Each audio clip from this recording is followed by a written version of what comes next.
அஸ்ஸலாமு அலைக்கும் வரஹ்மத்துல்லாஹி வபரகாத்துஹு. நஹ்மதுல்லாஹல் அலீம் நுஸல்லி அலா ரசூலிஹில் கரீம். அம்மா பாத். அன்பான பெரியோர்களே, ஜமாத்தார்களே, அல்லாஹ்வின் மகத்தான பேர் அருளினால் ஃபஜ்ருடைய தொழுகையை தொழுதுவிட்டு குர்ஆனுடைய வசனங்களின் விளக்கங்களை, அர்த்தங்களை தெரிந்து கொள்வதற்காக நாம் அமர்ந்திருக்கிறோம். ரப்பு சுப்ஹானஹு வ தஆலா நம்முடைய எல்லா அமல்களையும் பரிபூர்ணமாக குறையில்லாமல் முழுமையாக கபூல் செய்வானாக. ஆமீன். இன்றைய நாளை ரஹ்மத்து நிறைந்த நாளாக, பரக்கத்து நிறைந்த நாளாக, கெட்ட முடிவுகளை விட்டும், முசீபத்துகளை விட்டும், திடீர் மரணங்களை விட்டும், ஷைத்தான்களுடைய தீங்குகளை விட்டும், பொறாமைக்காரர்களுடைய பொறாமையை விட்டும், நோய் நொடிகளை விட்டும், தேவையில்லாத செலவுகளை விட்டும் பாதுகாப்பு பெற்ற நாளாக அல்லாஹ் இந்த நாளை நமக்கு அமைத்து தருவானாக. ஆமீன். சங்கையானவர்களே,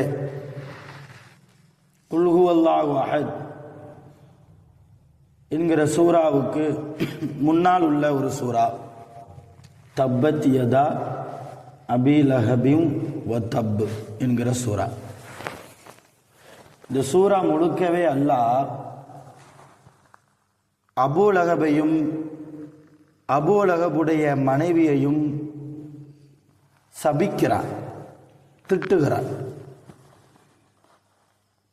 தப்பத் யதா அபி லஹபின் வ தப், அபூ லஹபுடைய இரண்டு கரங்களும் நாசமாகட்டும். வ தப், அபூ லஹபே நாசமாகட்டும் என்று தொடங்கக்கூடிய இந்த சூரா ஆயத்துகளின் அர்த்தங்களை பார்ப்பதற்கு முன்னால், குர்ஆன் என்பது புனிதமானது, கியாமத் நாள் வரைக்கும் இருக்கக்கூடியது. எல்லா மூமின்களும் முஸ்லிம்களும் முஸ்லிம் அல்லாதவர்கள் கூட எடுத்து படிக்கிற அளவுக்கு குர்ஆன் அவ்வளவு உயர்ந்த ஒரு வேதமாக இருக்கிறது. இந்த குர்ஆனில் தனிப்பட்ட ஒரு மனிதனை அல்லாஹ் திட்டுவதற்கு காரணம் என்ன? எதற்காக ஒரு மனிதனையும் அந்த மனிதனுடைய மனைவியையும் வம்ரஅத்துஹு ஹம்மாலத்தல் ஹதப் என்கிறான், அந்த மனிதனுடைய மனைவியையும் சேர்த்து அல்லாஹ் சாபம் இடுவதற்குண்டான வரலாறு என்ன என்பதை நாம் இந்த சூரா இறக்கப்படுவதற்குண்டான காரணத்தை நாம் முதலில் தெரிந்து கொள்வோம். நபி ஸல்லல்லாஹு அலைஹி வஸல்லம் அவர்களுக்கு 40வது வயதிலே மக்காவில் வைத்து நபி பட்டம் கொடுக்கப்பட்டது. அர்கம் ரலியல்லாஹு தஆலா அன்ஹு என்கிற சஹாபியினுடைய வீட்டில் வைத்து தான் நபி ஸல்லல்லாஹு அலைஹி வஸல்லம் அவர்கள் ரகசியமான முறையில் இந்த இஸ்லாத்தை பரப்பினார்கள். அர்கம் ரலியல்லாஹு அன்ஹு அவங்க வீட்டில், அவர் அருமையான சஹாபி, நல்ல சஹாபி, அவங்க வீட்டில் வச்சு தான் ரகசியமான முறையில், பகிரங்கமாக சொல்ல முடியாது. ஏன்னா மக்கா மாநகரத்தினுடைய நாட்டாமைகள் மொத்தம் 24 பேர். அபூஜஹல், அபூ லஹப், உத்பா, ஷைபா, இப்படி 24 நாட்டாமைகள். ரொம்ப மோசமான பாவிகள் இவர்கள் எல்லாம், ரொம்ப மோசமானவங்க, குணத்தால் கேடுகட்டவர்கள் எல்லாருமே. இப்ப இந்த நாட்டாமைகளை எதிர்த்து அந்த ஏகத்துவ பிரச்சாரத்தை செய்வது என்பது ரொம்ப கடினமான காரியம், பாதுகாப்பு இல்லாத காரியம்.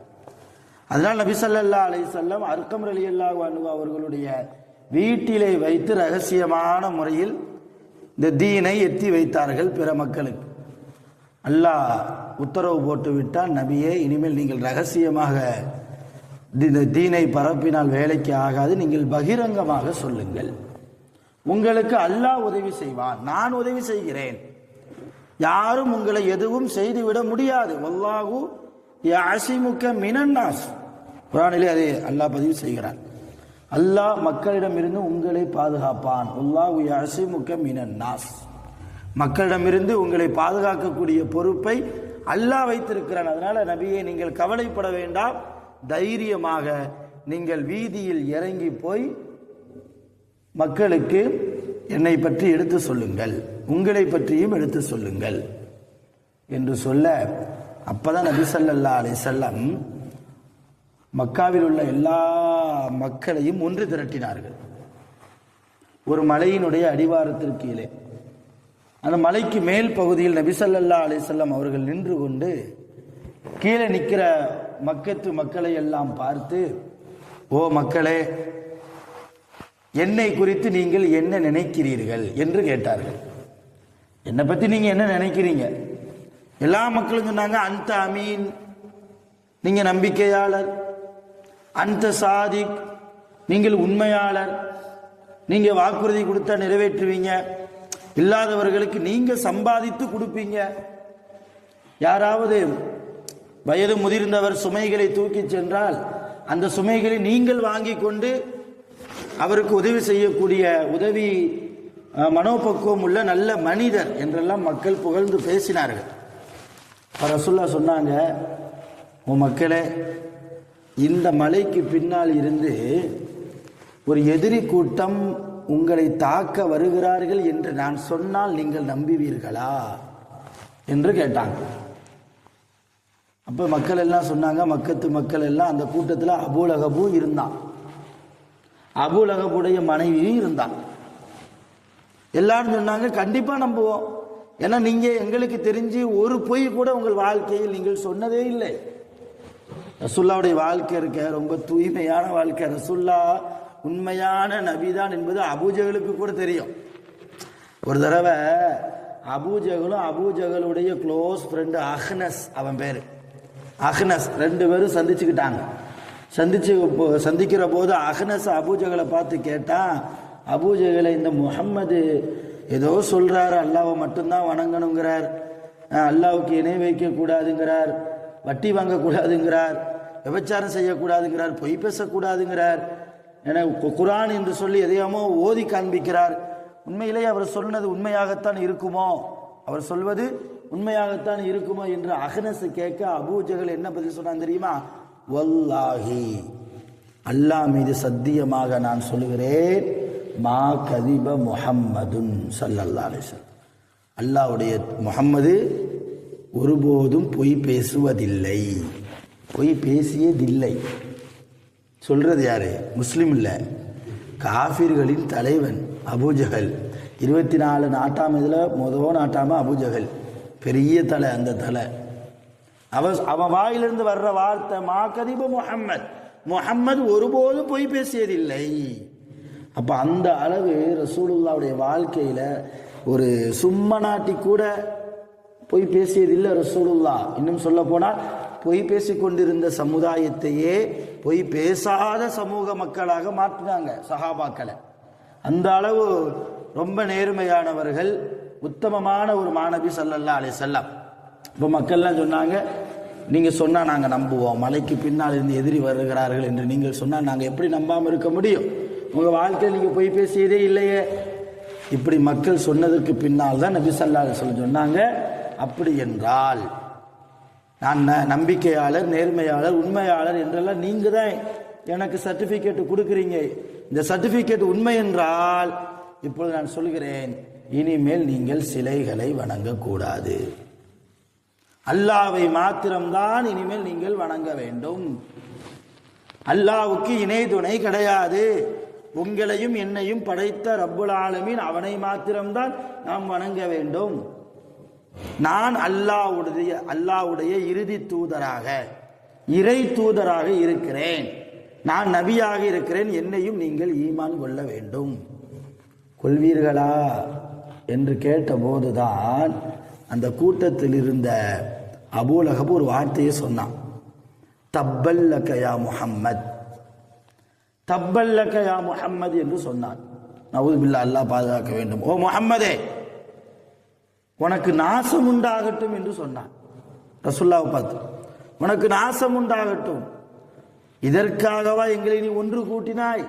காலங்காலமாக எங்கள் முன்னோர்கள் எல்லாம் வணங்கி கொண்டிருக்கிற அந்த வணக்கத்தை விட்டு லாத்து, உஸ்ஸா, ஹுபல் என்றெல்லாம் பல தெய்வங்களை நாங்கள் வைத்திருக்கிறோம். காபத்துல்லாவுக்குள்ள 360 சிலைகள் இருந்தது.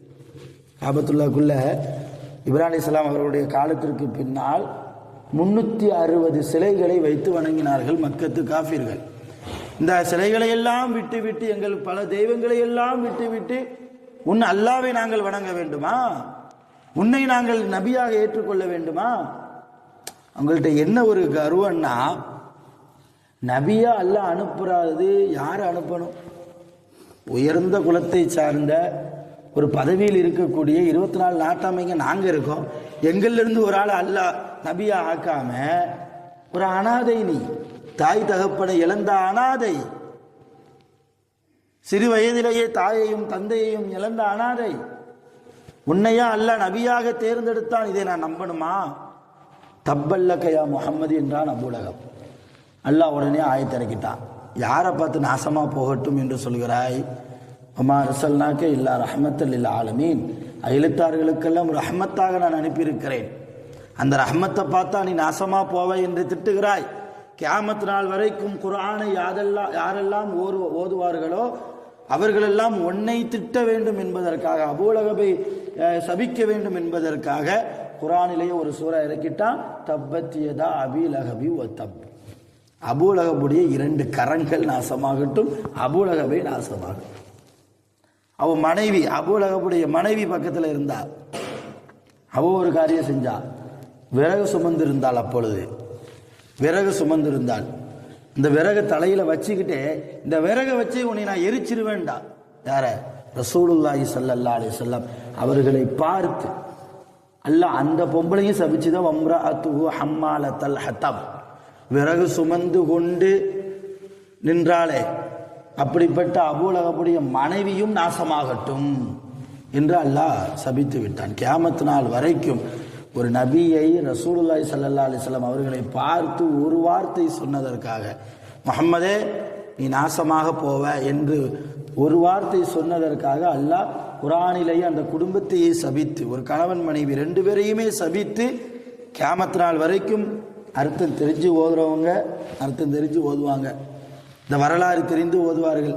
அர்த்தம் தெரியாமல் ஓதுபவர்கள் கூட தன்னை அறியாமலேயே தப்பத்தியதா சூறாவை யாரெல்லாம் ஓதுறாங்களோ, தொழுகையில் ஓதுவார்களோ அல்லது தனிப்பட்ட முறையில் குர்ஆன் ஓதுகிற போது ஓதுவார்களோ, அப்பொழுதெல்லாம் அவர்கள் யாரை சபிக்கிறார்கள்?